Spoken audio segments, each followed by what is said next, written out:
चलिए बुलेटिन की शुरुआत करते हैं। बड़ी खबर आपको बता दें, पटना से लोकसभा चुनाव को लेकर के बीजेपी की बैठक है। सम्राट चौधरी के नेतृत्व में ये बैठक हो रही है। तारकिशोर प्रसाद, विनोद तावड़े सहित कई नेता इस बैठक में मौजूद हैं। बीजेपी कोर कमेटी के नेता भी इस बैठक में मौजूद है। 2 दिन से बैठक चल रही है। 2 दिन से चल रही बैठक में आगामी चुनाव पर मंथन किया जा रहा है। 14 लोकसभा सीट को लेकर के रणनीति बन रही है। तो आपको बता दें कि बीजेपी लगातार बैठकें कर रही है और 2024 लोकसभा चुनाव की तैयारियों में जुटी हुई है। तो आपको बता दें कि चुनाव को लेकर के बीजेपी की बैठक हो रही है। सम्राट चौधरी के नेतृत्व में तारकिशोर प्रसाद, विनोद तावड़े सहित कई नेता इस बैठक में मौजूद हैं। बीजेपी कोर कमेटी के नेता इस बैठक में मौजूद हैं। 2 दिनों से चल रही बैठक में आगामी चुनाव पर मंथन हो रहा है। 14 लोकसभा सीट को लेकर रणनीति बन रही है। और इसी कड़ी में ज्यादा जानकारी के लिए संवाददाता सनी हमारे साथ जुड़ रहे हैं। सनी, बीजेपी कोर कमेटी की बैठक हो रही है, इसे लेकर आपके पास क्या कुछ जानकारी, क्या अपडेट है इसमें?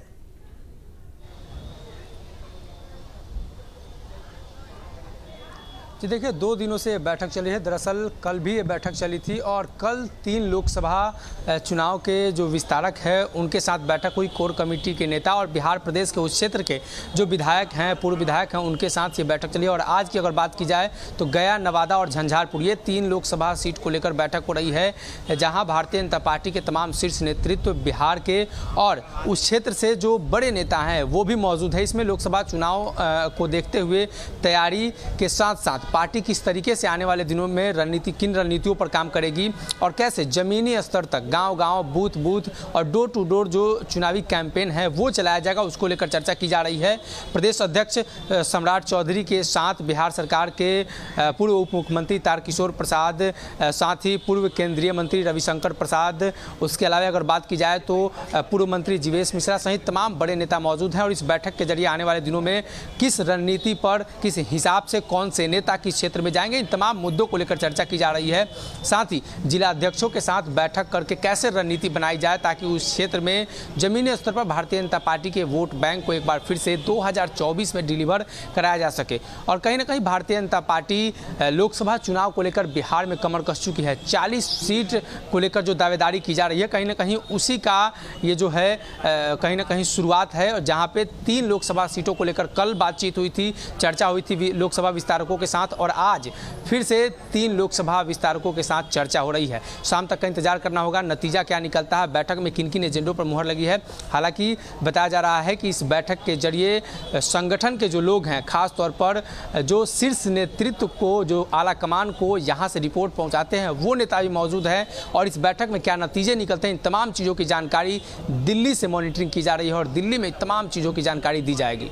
सनी, आपसे जानना चाहेंगे कि आज 14 लोकसभा सीटों पर चर्चा की जा रही है, तो क्या अलग अलग दिन अलग अलग संसदीय क्षेत्रों पर चर्चा की जा रही है ताकि खास तौर पर ध्यान रखा जा सके?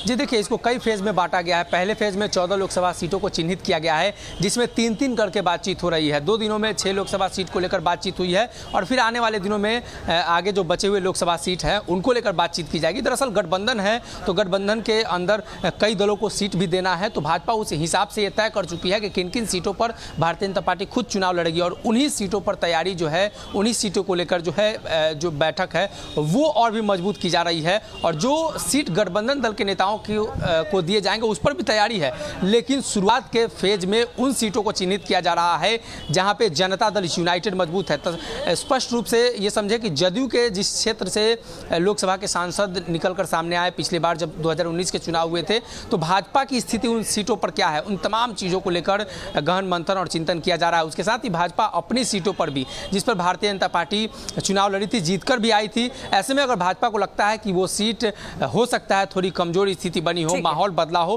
तो उन तमाम माहौल को भांपा जा रहा है और उसके बाद ये नतीजा निकाला जाएगा अंत में कि कैसे तैयारी करनी है, किस स्तर पर तैयारी करनी है।